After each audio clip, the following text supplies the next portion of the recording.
अघि त्याइने पिताले तयारी गराउनु भयो। त्यसको लागि पिता परमेश्वर हामीलाई भन्नुहुन्छ, कतिले भन्नुहुन्छ धेरैबाट क्वेसन चाहिँ आएको छ मलाई, त्यसको एन्सर पिता आफैले दिनुहुनेछ र त्यो एन्सर कतिसम्म बुझाउनुहुन्छ आफ्ना सन्तानहरूलाई त्यो पनि पिता परमेश्वर आफै जान्नुहुनेछ। धन्यवाद गर्छु पिता।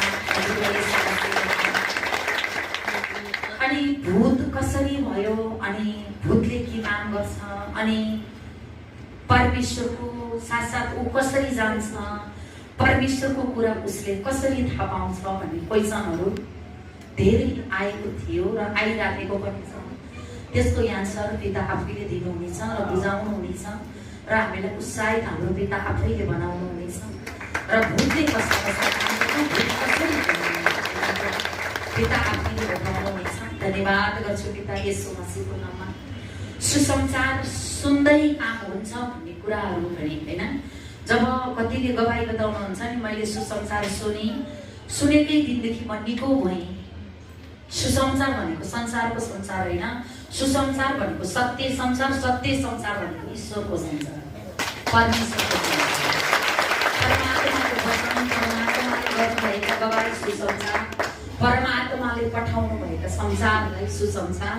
यही सुसमाचार लिएर चाहिँ दोस्रो आत्मालाई परमेश्वरले स्वर्गदूत पठाउनु भएको थियो। पछि उसले काम गरेपछि उसको नाम के भयो? भूत भयो होइन। सुसमाचार भनेको यो हो कि मुक्ति पाउनलाई मानिसले मसीह येशूमा विश्वास गर्नु बाहेक अरू कुनै कुरा गर्नु पर्दैन। मुक्ति पाउनलाई चाहिँ अरू अब हामीले केही गरिरहनु पर्दैन। यो दुनियाँमा चाहिँ मुक्ति पाउन भनेर हरेक कुरा गर्न सिकाउँछ त्यही दुष्ट आत्माले। उसको लागि भोजन हुन्छ, उसलाई गर्यो तर मुक्ति छैन, कुनै कुरामा पनि मुक्ति छैन।